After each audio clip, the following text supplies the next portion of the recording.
ಪಾಠ ಶುರು ಮಾಡೋಣ. ನಾರಾಯಣಂ ನಿಖಿಲ ಪೂರ್ಣ ಗುಣೈಕದೇಹಂ ನಿರ್ದೋಷಮಾಪ್ಯತಮಪ್ಯಖಿಲೈಃ ಅಸ್ಯೋದ್ಭವಾದಿತಮಶೇಷ ವಿಶೇಷತೋಭಿಬದ್ಧಂ ಸದಾ ಪ್ರಿಯತಮಂ ವಸನ್ನಮಾಮಿ. ಅಭ್ರಮಂ ಭಂಗರಹಿತಂ ಅಜಡಂ ಬಲಂ ಸದಾ ಆನಂದತೀರ್ಥಮತುಳಂ ವಿಜೇ ಪುತ್ರಯಾಪಹಂ.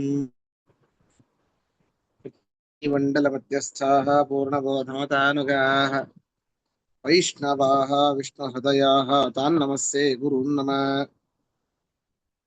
ನಮಃ ಶ್ರೀಪಾದರಾಜಾಯ ನಮಸ್ತೆ ವ್ಯಾಸಯೋಗಿನೇ ನಮಃ ಪುರಂದರಾರ್ಯಾಯ ವಿಜಯಾರ್ಯಾಯ ತೇ ನಮಃ. ಜಲಜ್ಯೇಷ್ಠನಿಭಾಕಾರಂ ಜಗದೀಶಪದಾಶ್ರಯಂ ಜಗತೀತಲವಿಖ್ಯಾತಂ ಜಗನ್ನಾಥ ಗುರುಂ ಭಜೆ. ತಪಸ್ವಾಧ್ಯಾಯ ಶುಶ್ರೂಷಾ ಕೃಷ್ಣಪೂಜಾರತಂ ಮುನಿಂ ವಿಶ್ವೇಶಂ ಇಷ್ಟದಂ ವಂದೇ ಪರಿವ್ರಾಟ್ ಚಕ್ರವರ್ತಿನಂ. ಶ್ರೀ ಗುರುಭ್ಯೋ ನಮಃ. ಹರಿ ಓಂ. ಹರಿಕಥಾಮೃತಸಾರ ಗುರುಗಳ ಕರುಣದಿಂದಾಪನಿತು ಪೇಳುವೆ ಪರಮ ಭಗವದ್ ಭಕ್ತರಿದನಾದರದಿ ಕೇಳುವುದು. ಹರಿಕಥಾಮೃತಸಾರ ಗುರುಗಳ ಕರುಣದಿಂದಾಪನಿತು ಪೇಳುವೆ ಪರಮ ಭಗವದ್ ಭಕ್ತರಿದನಾದರದಿ ಕೇಳುವುದು. ನಾಲ್ಕನೇ ಸಂಧಿ ಭೋಜನ ರಸ ವಿಭಾಗ ಸಂಧಿ. ಅದರಲ್ಲಿ ಮೂರನೇ ಪದ್ಯದಲ್ಲಿ ಇದ್ವಿ ನಾವು. ಇನ್ನೊಮ್ಮೆ ಮೂರನೇ ಪದ್ಯದ ಕೊನೆಯ 2 ಸಾಲು ಆಗಬೇಕಿದೆ. ಇನ್ನೊಮ್ಮೆ ಆ ಪದ್ಯವನ್ನು ಓದೋಣ.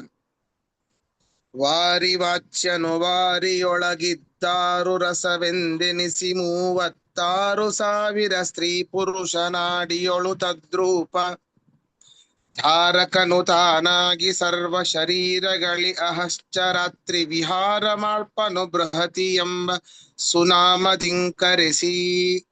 ಇದು ಈ ಲೈನ್ ಆಗಬೇಕಿತ್ತು. ಪರಮಾತ್ಮ ಆ ಬಲಭಾಗದಲ್ಲಿ ಇರುವಂತಹ ಪುರುಷನಾಡಿಗಳಲ್ಲಿ ಪುರುಷನ ರೂಪದಿಂದಾಗಿ, ಎಡಭಾಗದಲ್ಲಿ ಇರುವಂತಹ ಸ್ತ್ರೀನಾಡಿಗಳಲ್ಲಿ ಸ್ತ್ರೀ ರೂಪದಿಂದಾಗಿ, ಆಯಾಯ ನಾಡಿ ರೂಪದಿಂದ ಆ ಒಳಗಡೆ ಪರಮಾತ್ಮನೇ ಪುರುಷ ರೂಪದಿಂದ ಸ್ತ್ರೀ ರೂಪದಿಂದ ಇದ್ದು ಧಾರಕನು ತಾನಾಗಿ ಸರ್ವ ಶರೀರದಲ್ಲಿ ಎಲ್ಲಾ ಶರೀರಗಳಲ್ಲಿ ಅಹಶ್ಚರಾತ್ರಿ ವಿಹಾರ ಮಾಡ್ಪನು. ರಾತ್ರಿ ಹಗಲು ಅವನು ವಿಹಾರ ಮಾಡ್ತಾನೆ. ಯಾವ ನಾಮದಿಂದ? ಬೃಹತಿ ಎಂಬ ಸುನಾಮದಿಂಕರೆಸಿ. ಬೃಹತಿ ನೋಡ್ರಿ, ನಮಗೆ ಬೃಹತಿ ಸಹಸ್ರ ಹೋಮ ಬರ್ತದೆ. ಅಲ್ಲಿ ಆ ಬೃಹತಿ ಸಹಸ್ರ ಎನ್ನುವಂತಹ, ಅದು ಬೃಹತಿ ಅನ್ನುವಂಥ ಛಂದಸ್ಸದು. ಆ ಬೃಹತಿ ಛಂದಸ್ಸಿನ 100 ಮಂತ್ರಗಳು ಉಳ್ಳಂತಹ ಆ ಒಂದು ದೊಡ್ಡ ಭಾಗ ಇದೆ. ಇಲ್ಲಿ 11 ಆ ಬೃಹತಿ ಛಂದಸ್ಸಿನಲ್ಲಿ 11 ಅಕ್ಷರದಿಂದ ಕೂಡಿರುವಂತಹ ಒಂದು ರುಕ್ಕು ಆ ಛಂದಸ್ಸು. ಅದರಲ್ಲಿ 100 ರುಕ್ಕುಗಳಿವೆ. ದೇವರುಕ್ಕುಗಳು 100 ರುಕ್ಕುಗಳಿವೆ. ಅದರಿಂದ ಪ್ರತಿಪಾದ್ಯನಾದವನು ಬೃಹತಿ ನಾಮಕ ಪರಮಾತ್ಮ. ಹಾಗಾದ್ರೆ ಹೆಣ್ಣು ಅಲ್ಲ, ಗಂಡೇ ಅದು. ಈ ಗಾಯತ್ರಿ ಇದ್ದ ಹಾಗೆ ಬೃಹತಿ. ಗಾಯತ್ರಿ ಅಂದ್ರೆ ನಮ್ಗೆ ಹೆಣ್ಣೆ ನೆನಪು ಬರ್ತಾರೆ? ಇಲ್ಲ, ಪರಮಾತ್ಮನ ಹೆಸರದು. ಆ ರೀತಿ ಬೃಹತಿ. ಆಚಾರ್ಯ, ಬೃಹತಿ ಸಹಸ್ರ ಅಲ್ವಾ? 1000 ರುಕ್ಕಲ್ವಾ? ಆ ಬೃಹತಿ ಸಹಸ್ರ 1000 ರುಕ್ಕಲ್ವಾ? ನೀವು 100 ರುಕ್ಕು ಅಂತ ಹೇಳಿದ್ರಿ, 1000 ರುಕ್ಕಲ್ವಾ ಅದು? ಅದರಲ್ಲಿ ಮುಖ್ಯವಾದದ್ದು 100 ರುಕ್ಕುಗಳು. ಓ, ಆತರ. ಸರಿನಾ? ಸರಿ. ಹಾ ಸರಿ ಆಚಾರ್ಯ. ಅಂದ್ರೆ ಪ್ರತಿ ಆ 1000 ರುಕ್ಕಿನಲ್ಲಿ, ಅಂದ್ರೆ ಅದು 100ರದ್ದು ಒಂದೊಂದು ಗುಂಪು ಇದೆ. ಆ ಪ್ರತಿಯೊಂದು ಗುಂಪಿನ ಮೊದಲನೆಯ ರುಕ್ಕು.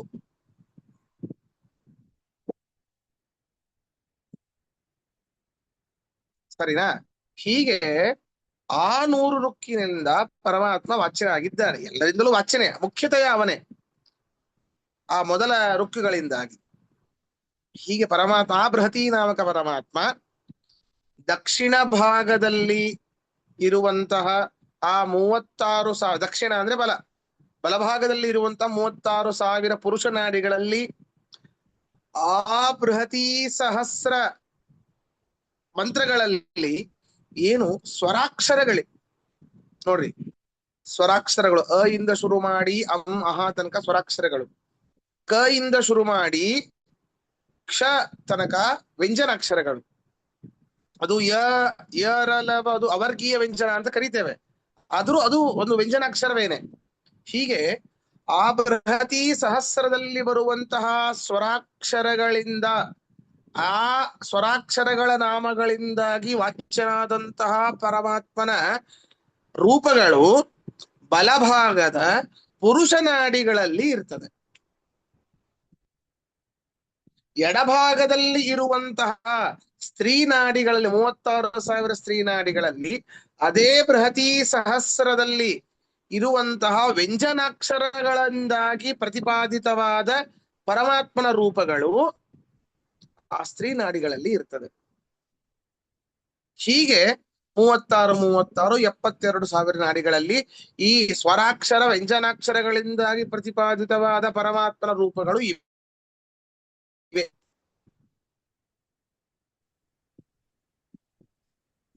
ಇದಕ್ಕೆ ಪ್ರಮಾಣವೂ ಹೇಳ್ತಾರೆ. ದ್ವಾಸಪ್ತತಿ ಸಹಸ್ರ ನಾಡೀಶು ಬೃಹತಿ ಸಹಸ್ರ ವಾಚ್ಯಾನಿ ದ್ವಾಸಪ್ತತಿ ಸಹಸ್ರ ರೂಪಾಣಿ. ಬೃಹತಿ ಸಹಸ್ರ ವಾಚ್ಯವಾದ ದ್ವಾಸಪ್ತತಿ ಸಹಸ್ರ ರೂಪಗಳು, 72,000 ರೂಪಗಳಿವೆ. ತತ್ರಾಪಿ ದಕ್ಷಿಣ ಭಾಗಸ್ಥ ಷಟ್ತ್ರಿಂಶತ್ ಸಹಸ್ರ ನಾಡಿಶು ಬೃಹತಿ ಸಹಸ್ರ ಸ್ವರಾಕ್ಷರ ವಾಚ್ಯಾನಿ. ಅದರಲ್ಲೂ ಬಲಭಾಗದಲ್ಲಿ ಇರುವಂತಹ ಈ ಎಲ್ಲಾ ಪುರುಷ ನಾಡಿಗಳಲ್ಲಿ ಆ ಬೃಹತಿ ಸಹಸ್ರದಲ್ಲಿ ಇರುವಂತಹ ಸ್ವರಾಕ್ಷರ ವಾಚ್ಯ, ಸ್ವರಾಕ್ಷರಗಳಿಂದ ಪ್ರತಿಪಾದಿತವಾದ ಪರಮಾತ್ಮನ ರೂಪಗಳು ಬಲಭಾಗದ ಪುರುಷ ನಾಡಿಗಳಲ್ಲಿ ಪುರುಷ ರೂಪದಿಂದ ಇರ್ತವೆ. ಷಟ್ತ್ರಿಂಶತ್ ಸಹಸ್ರ ರೂಪಾಣಿ ವಾಮಭಾಗಸ್ಥ ಷಟ್ತ್ರಿಂಶತ್ ಸಹಸ್ರ ನಾಡ್ಯಸ್ತು ಬೃಹತಿ ಸಹಸ್ರ ವ್ಯಂಜನಾಕ್ಷರ ವಾಚ್ಯಾನಿ. ಆ ಬೃಹತಿ ಸಹಸ್ರದಲ್ಲಿ ಇರುವಂತಹ ವ್ಯಂಜನಾಕ್ಷರಗಳಿಂದಾಗಿ ಪ್ರತಿಪಾದಿತವಾದ ಪರಮಾತ್ಮನ ರೂಪಗಳು, ಎಡಭಾಗದಲ್ಲಿ ಇರುವ ಸ್ತ್ರೀ ನಾಡಿಗಳಲ್ಲಿ ಇರುವಂತಹ ಪರಮಾತ್ಮನ ರೂಪ ಈ ಬೃಹತಿ ಸಹಸ್ರದಲ್ಲಿ ಇರುವಂತಹ ವ್ಯಂಜನಾಕ್ಷರಗಳಿಂದ ವಾಚ್ಯವಾಗಿದೆ.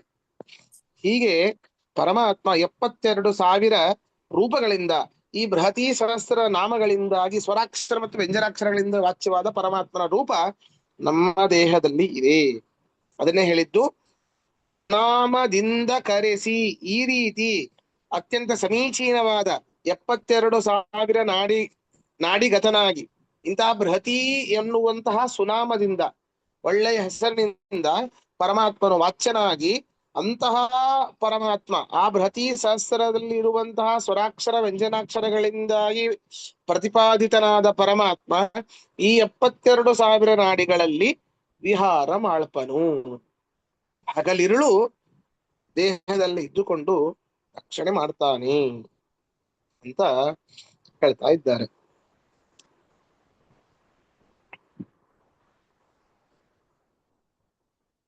ಇದ್ರೆ ಕೇಳಿ. ಹರೇ ನಮಸ್ಕಾರ ಆಚಾರ್ಯ. ಹಾ, ಸ್ವಲ್ಪ ಹೆವಿ ಡೋಸ್ ಆಗೋಯ್ತು. ಇದನ್ನ ಸ್ವಲ್ಪ ಸರಳ ಮಾಡ್ಬೇಕಾದ್ರೆ ಇದರಲ್ಲಿ ಐತ್ರಿ ಉಪನಿಷತ್ನಲ್ಲೂ ಇದು ಬರುತ್ತೆ, ಬೃಹತಿ ಸಹಸ್ರನಾಮ ಹೋಮ ಅಂತ. ಅದಕ್ಕೂ ಇದಕ್ಕೂ ಸಂಬಂಧ ಏನು? ಇನ್ನೊಂದು ವಿಷ್ಣು ಸಹಸ್ರನಾಮನು ಬೃಹತಿ ಸಹಸ್ರನಾಮಕ್ಕೂ ಡೈರೆಕ್ಟ್ ಸಂಬಂಧ, 1-to-1 ಕೋರಿಲೇಷನ್ ಇದೆ ಅಂತ ಹೇಳ್ತಾರೆ. ಪತಿ ಒಂದು ಹೆಸರು ಕೃಷ್ಣದನು ವಿಷ್ಣು ಸಹಸ್ರನಾಮ, ಇದು ಒಂದು ಬೃಹತಿ ಸಹಸ್ರನಾಮ ಶ್ಲೋಕಕ್ಕೆ ಅದನ್ನ ಮುಂದಿನ ಪದ್ಯದಲ್ಲಿ ಹೇಳ್ತಾರೆ, ದಾಸರೇ ಹೇಳ್ತಾರೆ. ಹೌದಾ?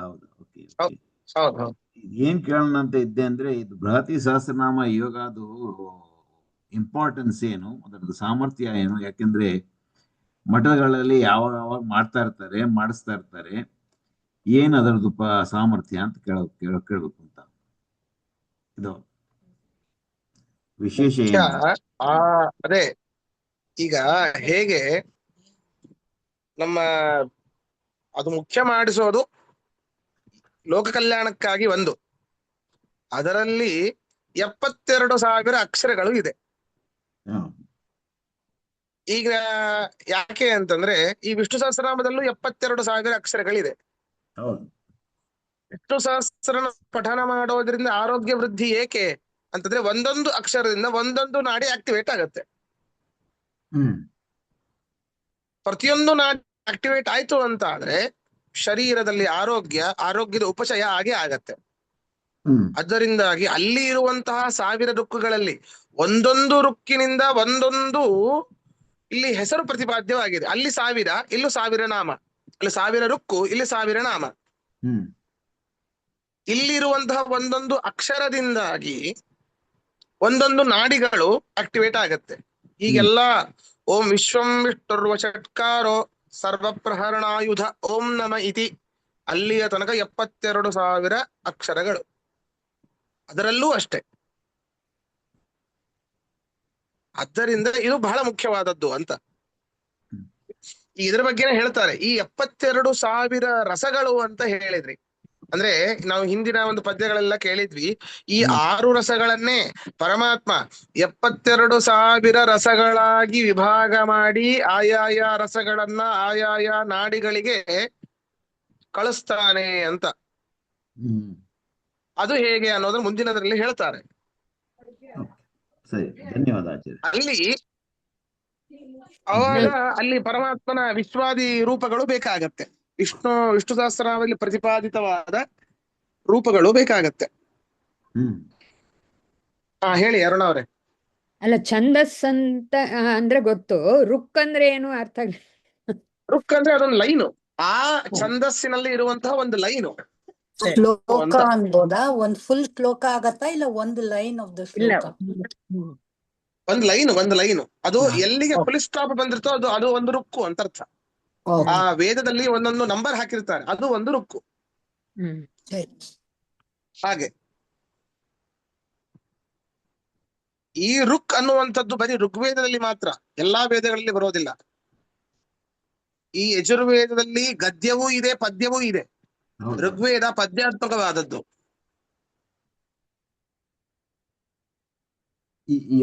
ಈ ಸಾಮವೇದ ಬರೀ ಪದ್ಯಾತ್ಮಕವಾದದ್ದು, ಅದರಲ್ಲಿ ಗದ್ಯ ಇಲ್ಲ. ಹೀಗೆ ರುಕ್ಕು ಅಂದ್ರೆ ಅದೊಂದು ಲೈನು. ಈಗ ನೋಡಿ, ಮುಂದಿನ ಭಾಗ ನೋಡಿ, ಮುಂದಿನ ಪದ್ಯ. 6 ರಸ ಸತ್ವಾದಿ ಭೇದದಿ 6 ಮೂರಾಗಿ ಸಾರ ನೀತ ಪ್ರಚುರ ಖಂಡ ಚಿತ್ ಪ್ರಚುರ ಈರಧಿಕ 70,000 ರಮಣ ನಿರ ಸಾಖ್ಯ ರೂಪ ಶರೀರದಲ್ಲಿ ಭೋಜ್ಯ ಸುಪದಾರ್ಥದಿ ತಿಳಿದು ಭುಂಜಿಪುದು. ಈ ರೀತಿ ತಿಳಿದು ಭುಂಜಿಸಬೇಕು. ಒಂದು ದಿನ ಅಲ್ಲ, ಪ್ರತಿನಿತ್ಯದ ಕೆಲಸ. ಈ ರೀತಿ ನಾವು ತಿಳಿದು ಭುಂಜಿಸಿದರೆ ಹಗಲಿರುಳು ಭುಂಜಿಸ್ತಾ ಇರಬೇಕು. ಎಂತಹ ಸುಖ ನೋಡಿ, ದೇವರು ಎಷ್ಟು ಅನುಕೂಲ ಮಾಡಿಕೊಟ್ಟಿದ್ದಾನೆ. ಯಾವಾಗಲೂ ಊಟ ಮಾಡ್ತಾನೆ ಇರಬೇಕು. ಹಾಗಾದ್ರೆ ನಮಗೂ ಅದೇ ಬೇಕಲ್ವಾ? ಅವತಾರ ಕಾರ್ಯ ಅದು, ಅವತಾರ ಕಾರ್ಯ ಊಟ ಮಾಡೋದು. ಅಲ್ಲ ಚರೆ, ಇಷ್ಟು ಕಷ್ಟ ಆದ್ರೆ ಊಟವೇ ಬೇಡ ಅನ್ಸುತ್ತೆ.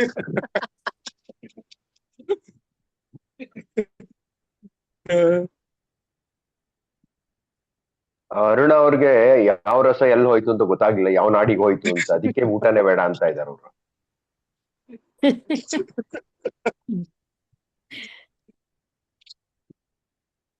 ನಮ್ಮಲ್ಲಿ ಬರೀ ಈಗ ಕಹಿ ರಸವೇ ಕಾಣಿಸ್ತಾ ಇದೆ, ಅನುಭವಕ್ಕೆ ಬರ್ತಾ ಇದೆ. ಏನಿದು ಅರ್ಥನೇ ಆಗ್ತಾ ಇಲ್ಲಲ್ಲ ಅಂತ, ಎಷ್ಟು ಕಹಿ ಇದೆ ಅಂತ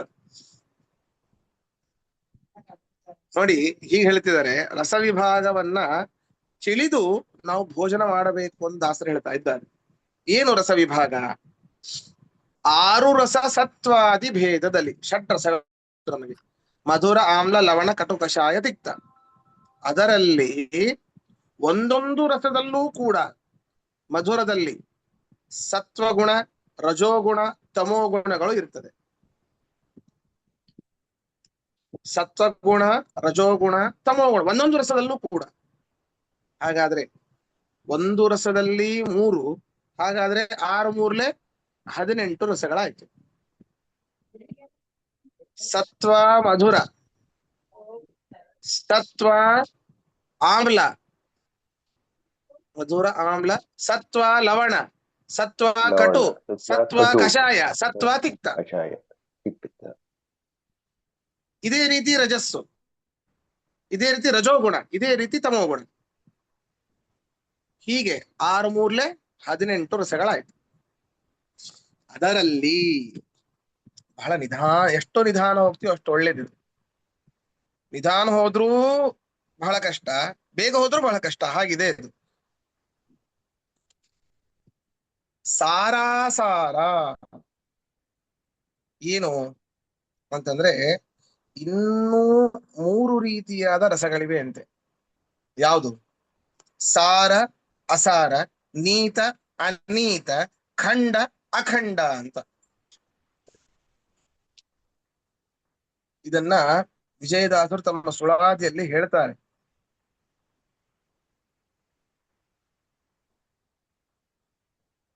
ವಾರೀಲಿ ಮಧುರವೇ ಪ್ರಾಮುಖ್ಯವೆನಿಪುದು, ಸಾರುವೆ ಮಧುರಾದಿಗತ, ಸಾರಾಸಾರ ನೀತಾನೀತ ಖಂಡಾಖಂಡ 3 ರಸಗಳು ಇಪ್ಪದಯ್ಯ.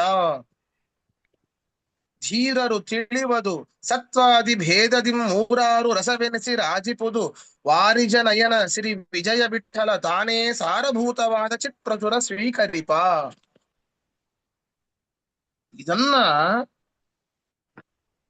ಅವರು ಇಲ್ಲಿ ವ್ಯಕ್ತಮಾಡಿದ್ದಾರೆ ಜಗನ್ನಾಥದಾಸರು. ಒಂದೇ ರಸಗಳಲ್ಲಿ ಸಾರ ಅಸಾರ, ನೀತ ಅನೀತ, ಖಂಡ ಅಖಂಡ ಹೀಗೆ ಎಲ್ಲ ಇವೆ. ಏನದು? ಈಗ ಒಂದು ರಸದಲ್ಲಿ ಸಾರ ಅಂತಂದ್ರೆ, ಸಾರ ರಸ ಅಂತಂದ್ರೆ, ಈಗ ನೋಡಿ ನಾವು ಒಂದು ರಸದಲ್ಲಿ ಯಾವ್ಯಾವ ರಸಗಳಿವೆ ಅಂತ ಹೇಳಿದ್ರೆ, ನಾನು ಸತ್ವಗುಣ ಇದೆ ಅಂದ್ರೆ ಸತ್ವರಸ ಇದೆ, ಸಾತ್ವಿಕ ರಸ ಇದೆ, ರಾಜಸಿಕ ರಸ ಇದೆ, ತಾಮಸಿಕ ರಸ ಇದೆ. ಮಧುರದಲ್ಲಿ ಏನೇ, ನಾವು ಮಧುರ ಅಂದ್ರೆ ಆಹಾ ಬರೀ ಸತ್ವ ಅಂದ್ಕೊಂಡ್ಬಿಟ್ಟಿರ್ತೀವಿ, ಚಪ್ಪರಿಸಿದ್ದು ಬಾಯಿ, ಇಷ್ಟು ಇವೆ ಅಂತ ಹೇಳ್ತಾ ಇದ್ದಾರೆ. ನೀವು ಸ್ವಲ್ಪ ತಿಂದ್ರೆ ಅದು ಸಾತ್ವಿಕ, ಸ್ವಲ್ಪ ಮಧ್ಯ ತಿಂದ್ರೆ ಅದು ರಾಜಸ, ಜಾಸ್ತಿ ತಿಂದ್ರೆ ತಾಮಸ, ರೋಗಾದಿಗಳಿಗೆ ಕಾರಣ ಆಗತ್ತೆ ಅಂತ. ಇಲ್ಲಿ ಒಂದೇ ರಸದಲ್ಲಿ ಏನೇ ಸತ್ವಗುಣ ಇದೆಯಲ್ಲ, ಈ ಸಾರ ರಸ ಸತ್ವಗುಣದಲ್ಲಿ ಆಶ್ರಯವಾಗಿರ್ತದೆ. ಬಹಳ ಕನ್ಫ್ಯೂಸ್ ಆಗುತ್ತೆ. ಮಧುರದಲ್ಲಿ 3 ರಸಗಳು, ಸತ್ವ ರಜಸ್ಸು ತಮಸ್ಸು ಅನ್ನೋ 3 ರಸಗಳು, 3 ಗುಣ ತಿಳ್ಕೊಳ್ಳಿ, 3 ಗುಣಗಳು. ಈ ಸತ್ವಗುಣದಲ್ಲಿ ಆಶ್ರಯವಾಗಿರುವಂತದ್ದು ಈ ಸಾರ ರಸ. ಈ ರಜೋಗುಣ ಮತ್ತು ತಮೋಗುಣದಲ್ಲಿ ಆಶ್ರಯವಾದದ್ದು ಅಸಾರ ರಸ. ಹೀಗೆ ಪ್ರತಿಯೊಂದರಲ್ಲೂ ಅಷ್ಟೇ, ನೀತ ಸತ್ವಗುಣ, ಅನೀತ ರಜೋಗುಣ ತಮೋಗುಣ, ಹೀಗೆ ಒಂದೊಂದರಲ್ಲೂ ಅವುಗಳು ಇರ್ತವೆ. ಈ ರೀತಿ ನಾವು ಪ್ರತಿಯೊಂದು ರಸಗಳನ್ನು ತಿಳಿಯಬೇಕು. ನೀತ ಅಂದ್ರೆ ಏನು?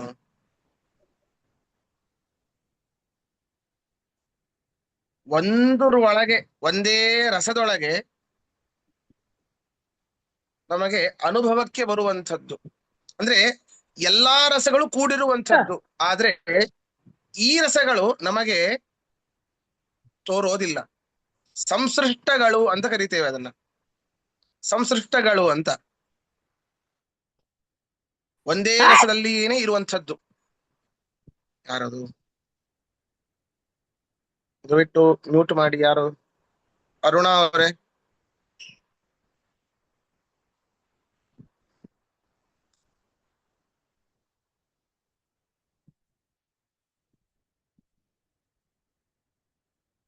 ಹಾ,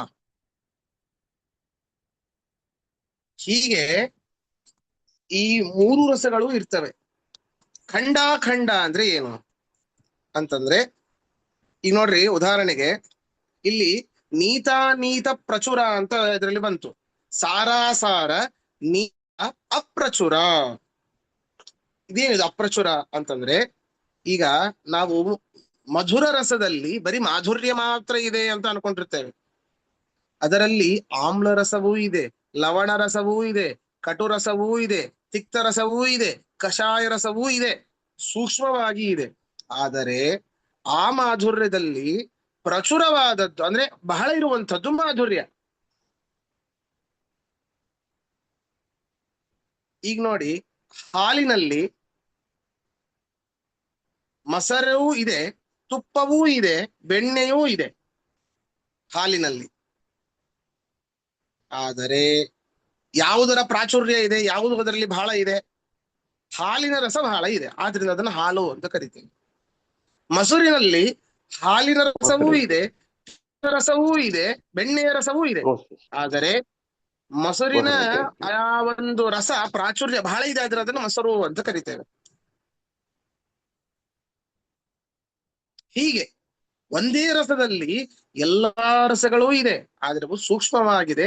ಆಯಾಯ ರಸಗಳಲ್ಲಿ ಯಾವುದರ ರಸದಲ್ಲಿ ಯಾವುದು ಪ್ರಾಚುರ್ಯ ಬಹಳ ಇರ್ತದೋ ಅದನ್ನ ಆ ಶಬ್ದದಿಂದ ಕರಿತೇವೆ ಅಷ್ಟೇ. ಆದರೆ ಅದ್ರ ಸೂಕ್ಷ್ಮವಾಗಿರುವಂಥದ್ದು ನಮಗೆ ಕಾಣೋದಿಲ್ಲ, ನಮಗೆ ಗೋಚರವಾಗೋದಿಲ್ಲ. ಇನ್ನೊಂದು ಖಂಡ ಖಂಡ, ದಾಸರು ಹೇಳಿದ್ರಲ್ಲಿ ನೀತ ಅಪ್ರಚುರ ಖಂಡ. ಏನಿದು ಖಂಡ ಖಂಡ? ಬೇರೆ ಬೇರೆ ಇರುವಂತಹ ರಸಗಳು. ಈಗ ಆಮ್ಲ ಬೇರೆ, ಲವಣ ಬೇರೆ. ಈಗ ಅದರ ಅಂದ್ರೆ ಅಷ್ಟು ಒಳಗಡೆ ಹೋಗಿ ನೋಡೋದು ಬಿಟ್ಬಿಡಿ, ಅಂದ್ರೆ ಒಳಗಡೆ ಹೋದ್ರೂ ಕೂಡ ನಮಗದು ಗೊತ್ತಾಗೋದಿಲ್ಲ. ಅಷ್ಟು ಡೀಪ್ ಆಗಿ ಚಿಂತನೆ ಮಾಡಿದ್ರೂ ಕೂಡ ಒಂದೇ ರಸದಲ್ಲಿ ಇನ್ನುಳಿದ 5 ರಸಗಳೂ ಇವೆ ಅನ್ನೋದು ಗೊತ್ತಾಗೋದಿಲ್ಲ. ಅದನ್ನು ಬಿಟ್ಟು ಬಿಡ್ರಿ. ಖಂಡ ಅಂತಂದ್ರೆ ಆಯ್ತು, ಆಮ್ಲವೇ ಬೇರೆ, ಮಧುರವೇ ಬೇರೆ, ಲವಣವೇ ಬೇರೆ, ಕಷಾಯ ಕಟು ಇವೆಲ್ಲ ಬೇರೆ ಬೇರೆ ಅಂತ ತಿಳ್ಕೊಂಬಿಡಿ. ಇನ್ನೊಂದು ಅಖಂಡ ಅಂತ. ಅಖಂಡ ಏನು? ಈ 6 ಸೇರಿ ಒಂದು ಕಡೆ ಇರ್ತದೆ. ನಾ ಮೊನ್ನೆ ಹೇಳಿದೆ, ಮೊನ್ನೆ 2ನೇ ಪದ್ಯದಲ್ಲೋ 1ನೇ ಪದ್ಯದಲ್ಲಿ ಅಂತ. ಅಖಂಡ ರಸ ಅಂತಂದ್ರೆ ಈ 6ರ ಸಮ್ಮಿಲನ ಎಲ್ಲೋ ಅಲ್ಲಿ ಅದ್ಭುತವಾದ ಸಾರು ಅಂತ ಹೇಳಿದೆ ನೋಡಿ. ಎಲ್ಲಾ ರಸಗಳ ಸಾರಭೂತವಾದ ಅದನ್ನ ಸಾರು ಅಂತ ಕರಿತೇವೆ. ಇಂತಹ ಶಬ್ದ. ಎಲ್ಲಾ ರಸಗಳು ಕೂಡಿರ್ತದೆ ಅದರಲ್ಲಿ, ಆದ್ರಿಂದ ಸಾರು. ಒಂದು ರಸ ಕೂಡದೆ ಹೋದರೆ ನಿಸ್ಸಾರು, ಅದು ಸಾರವೇ ಇಲ್ಲ ಅದರಲ್ಲಿ. ಹೀಗೆ ಇದು ಅಖಂಡ ಅಂತಂದ್ರೆ ಈ 6 ರಸಗಳ ಸಮ್ಮಿಲನವಾದದ್ದು, ಅದು ಸೇರಿ ಅದು ಅಖಂಡ ರಸ. ಇದರಲ್ಲಿ ಸಿಹಿ ಮಾತ್ರ ಇದೆನಾ? ಇಲ್ಲ. ಹುಳಿ ಮಾತ್ರ ಇದೆನಾ? ಇಲ್ಲ. ಕಹಿ ಮಾತ್ರ ಇದೆನಾ? ಇಲ್ಲ. ಎಲ್ಲವೂ ಇದೆ. ಈಗ ತಾರ್ಕಿಕರಲ್ಲಿ ಒಂದು ಬಣ್ಣವನ್ನ ಒಪ್ಪುತ್ತಾರೆ, ರೂಪವನ್ನ. ಅವರು ಬರೀ ಕೃಷ್ಣವರ್ಣ, ಕೆಲವೊಬ್ಬ ನೀಲ, ಪೀತ, ರಕ್ತ, ಹರಿತ, ಕಪಿಶ ಅಂತ ಹೇಳಿ ಈ ರೀತಿಯಾದ ಕೆಲವೊಂದು ಬಣ್ಣಗಳನ್ನು ಒಪ್ತಾರೆ. ಇನ್ನೊಂದು ಎಕ್ಸ್ಟ್ರಾ ಬಣ್ಣವನ್ನು ಒಪ್ತಾರಂತವ್ರು. ಯಾವುದು ಅಂದ್ರೆ ಚಿತ್ರರೂಪ. ಚಿತ್ರ ಅಂತಂದ್ರೆ ಎಲ್ಲಾ ಬಣ್ಣಗಳು ಕೂಡಿರುವಂತದ್ದು, ಅದು ಸಪರೇಟ್. ಅದು ಚಿತ್ರವರ್ಣ ಅನ್ನುವಂಥ ಸಪರೇಟ್. ಅದು ಚಿತ್ರ ಅನ್ನುವಂಥ ಸಪರೇಟ್. ಅದು ಎಲ್ಲಾ ಬಣ್ಣಗಳು ಕೂಡಿರ್ತದೆ ಅದರಲ್ಲಿ. ಹೀಗೆ ಅದು ಸಪರೇಟ್ ಆದ ಒಂದು ಬಣ್ಣ ಅಂತ ಅವರು ಅಂಗೀಕಾರ ಮಾಡ್ತಾರೆ.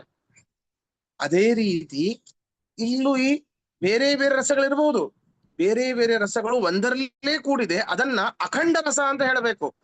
ಇದರಲ್ಲಿ ಆಮ್ಲವೂ ಇದೆ, ಲವಣವೂ ಇದೆ, ಮಾಧುರ್ಯವೂ ಇದೆ, ಕಟುವೂ ಇದೆ ಅಂತೇಳಿ ಸಪ್ರೇಟ್ ಆಗಿ ಹೇಳಬಾರದು. ಅದೇನದು? ಅಖಂಡ ರಸ ಅಂತ ಹೇಳಬೇಕು. ಹೀಗೆ ರಸಗಳಿವೆ. ಇಲ್ಲಿ ಇನ್ನೊಂದು ಸ್ವಲ್ಪ ಹೇಳ್ತಾರೆ ವಿಶೇಷ ಏನು, ಈ ರೀತಿ ನಾವು ಸಮೂಹ ವಿವಕ್ಷಯ ಅಖಂಡ ರಸ ಅಂತ ಹೇಳಬೇಕು. ಈಗ ಪರಮಾತ್ಮ ಆ ಷಡ್ರಸಗಳನ್ನ ಸೇರಿಸಿ 72,000 ರಸಗಳನ್ನ ಮಾಡಿ ಅವನು 72,000 ನಾಡಿಗಳಿಗೆ ಕಳಿಸ್ತಾನೆ ಅಂತ. ಹಾಗಾದ್ರೆ 72,000 ರಸಗಳನ್ನ ಹೇಗೆ ಮಾಡಿದ ಅನ್ನೋದನ್ನ ಈ ಸ್ಥಾವರ ಜಂಗಮ ಸಂಧಿ ಅಂತ ಬರ್ತದಂತ.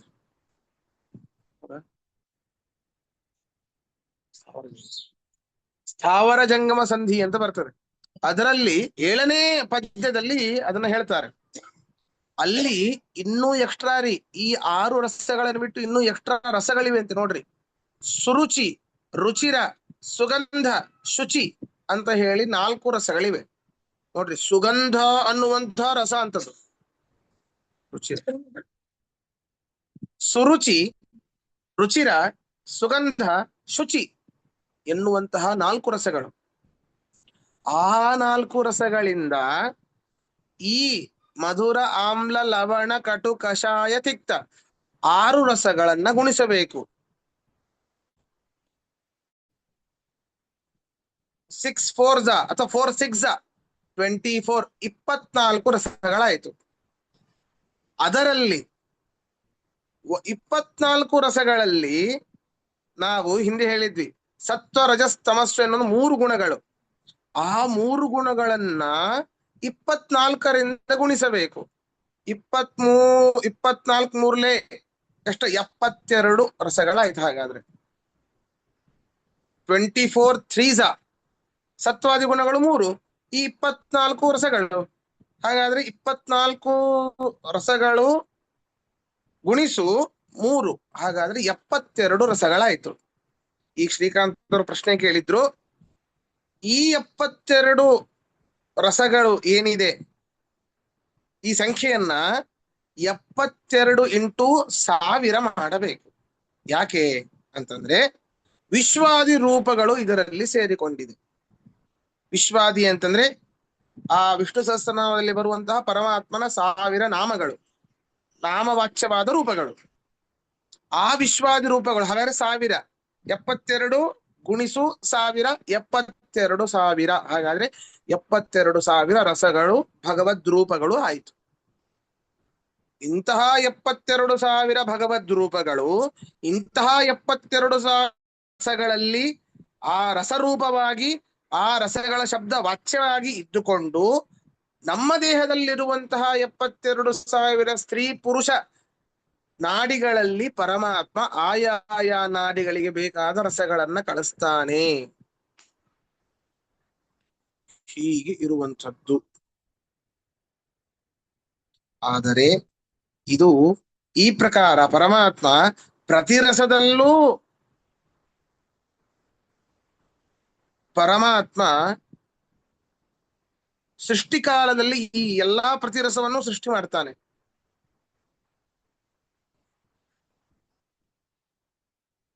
ಈ ಎಲ್ಲಾ ರಸಗಳು ನಮಗೆ ಗೋಚರಿಸೋದಿಲ್ಲ. ಬರೀ ಆಯಾಯ ಅಭಿಮಾನಿ ದೇವತೆಗಳಿಗೆ ಅವರ ಯೋಗ್ಯತೆ ಅವರಿಗೂ ಕೂಡ ಸಂಪೂರ್ಣ ಗೋಚರಿಸೋದಿಲ್ಲ. ಆಯಾಯ ಅಭಿಮಾನಿ ದೇವತೆಗಳಿಗೆ ಅವರ ಒಂದು ಯೋಗ್ಯತೆಗೆ ಅನುಸಾರವಾಗಿ ಮಾತ್ರ ಗೋಚರವಾಗ್ತದೆ. ಮಾನುಷ ಗೋಚರವಲ್ಲ ಈ ರಸಗಳು. ಈ ರೀತಿ ಖಂಡಾಖಂಡ ರಸಗಳು. ಚಿತ್ ಪ್ರಚುರ ಅಲ್ಲಿ ಬಂತು. ನೀತಾ ಪ್ರಚುರ ಏನದು? ನೀತಾ ಪ್ರಚುರ, ಖಂಡಾಖಂಡ, ಚಿತ್ ಪ್ರಚುರ ಅಂತ ಬಂತು. ಏನ್ ಚಿತ್ ಪ್ರಚುರ? ಚಿತ್ ಅಂತಂದ್ರೆ 72 ರಸಗಳು ಅಂತ ಅರ್ಥ, ಅಥವಾ ಈ 72 ರಸಗಳಲ್ಲಿ ಎಂದರ್ಥ. ಅಥವಾ ಚಿತ್ ಅಂತಂದ್ರೆ ಜ್ಞಾನ, ಜ್ಞಾನಾನಂದ ಸ್ವರೂಪಿಯಾದ ಪರಮಾತ್ಮ ಪ್ರಚುರ. ಆಯಾಯ ರಸಗಳಲ್ಲಿ ವಿಶೇಷವಾದ ಅವನ ಅಧಿಷ್ಠಾನ ಇರ್ತದೆ, ಪ್ರಾಚುರ್ಯತೆ. ಅದರಿಂದಾಗಿ ಅವನು ಅಂದ್ರೆ ಬ್ರಹ್ಮಸೂತ್ರದಲ್ಲಿ ಹೇಳ್ತಾರೆ, ರಸಶಬ್ದೇನ ವಿಶೇಷಣಾತ್ ತತ್ ಸಾರಭೂತಂ ಚಿನ್ಮಾತ್ರಮೇವ ಉಚ್ಯತೆ, ಚಿನ್ಮಾತ್ರಮೇವ ಉಚ್ಯತೆ. ಇಲ್ಲಿ ರಸ ರಸ ರಸ ಅಂತ ಹೇಳ್ತಾ ಇದ್ದೀರಿ. ರಸ ಅಂತಂದ್ರೆ ಬೇರೆ ಯಾರು ಅಲ್ಲ. ಆ ರಸಶಬ್ದದಿಂದ ಯಾರಿಗೆ ವಿಶೇಷಣ ಅಂದ್ರೆ ಅದರ ಸಾರಭೂತವಾದ್ದು. ಆ ರಸಕ್ಕೆ ಸಾರ ಯಾರು? ಆ ರಸವು ಇಂತಿಂಥ ನಾಡಿಗಳಲ್ಲಿ ಹೋಗಿ ಆಯಾಯ ನಾಡಿಗಳನ್ನ ಉಪಚಯ ಮಾಡಬೇಕು ಅಂತಂದ್ರೆ ಆ ರಸದಲ್ಲಿ ಇರುವಂತಹ ಸಾರ ಯಾರು? ಅದು ಪರಮಾತ್ಮ. ಹಾಗಾದ್ರೆ ರಸ ಅಂತಂದ್ರೆ ಪರಮಾತ್ಮ ಅಂತ ಅರ್ಥ. ಇದು ಬ್ರಹ್ಮಸೂತ್ರ ಭಾಷೆಯಲ್ಲಿ ಹೇಳಿರುವಂಥದ್ದು. ಇಂತಹ ಪರಮಾತ್ಮ ಈರಧಿಕ 70,000. ಈರಧಿಕ ಅಂತಂದ್ರೆ 2 ಅಧಿಕ 70,000. 70,000ಕ್ಕೆ 2 ಅಂತಂದ್ರೆ 72,000.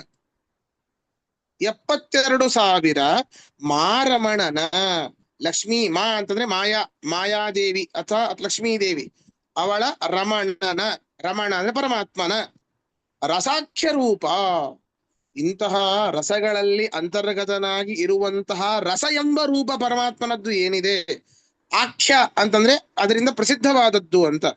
ಈ 72,000 ರೂಪಗಳು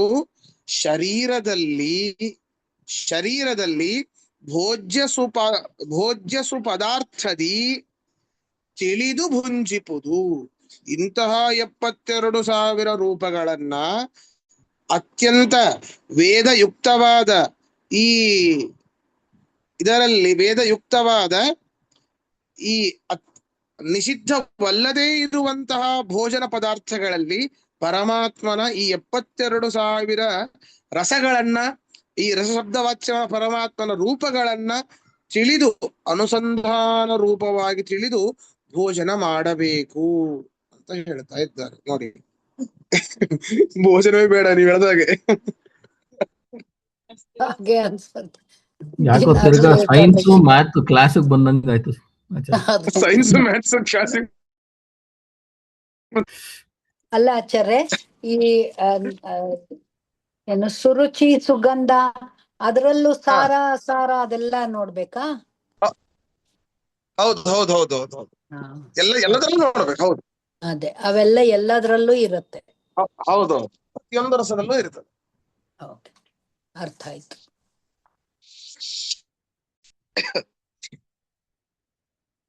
ಅರ್ಥ ಆಯ್ತು ಅಂತ ಅನ್ಬೇಕಷ್ಟೇ.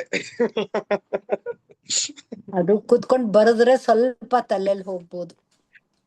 ಯಪ್ಪ, ಬಹಳ ಕಷ್ಟ ಇತ್ತು. ದಾಸರು ಹೇಗ್ ಬರ್ದಿರಬೇಕು? ಕಾನ್ಸೆಪ್ಟ್ಸ್ ಮಿಕ್ಸ್ ಮಾಡ್ತಾ ಇದಾರೆ, ಅದಕ್ಕೋಸ್ಕರ ಸ್ವಲ್ಪ ಅರ್ಥ ಮಾಡ್ಕೊಳ್ಳೋಕೆ ಕಷ್ಟ. 36 into 4 ಅಂದ್ರೆ ಅವ್ರು ಹೇಳ್ದಂಗೆ ಮ್ಯಾಥ್ಸ್, ಸೈನ್ಸ್, ಫಿಲಾಸಫಿ ಎಲ್ಲ ಮಿಕ್ಸ್ ಮಾಡ್ಬಿಟ್ಟಿದ್ದಾರೆ. ಧನ್ಯವಾದ. ಸರಿ, ಹಾಗಾದ್ರೆ ಇವತ್ತಿನ ಪಾಠ ಮುಗಿಸೋಣ. ಕೃಷ್ಣಾರ್ಪಣ. ಧನ್ಯವಾದ ಆಚಾರ್ಯ. ಶ್ರೀ ಕೃಷ್ಣ.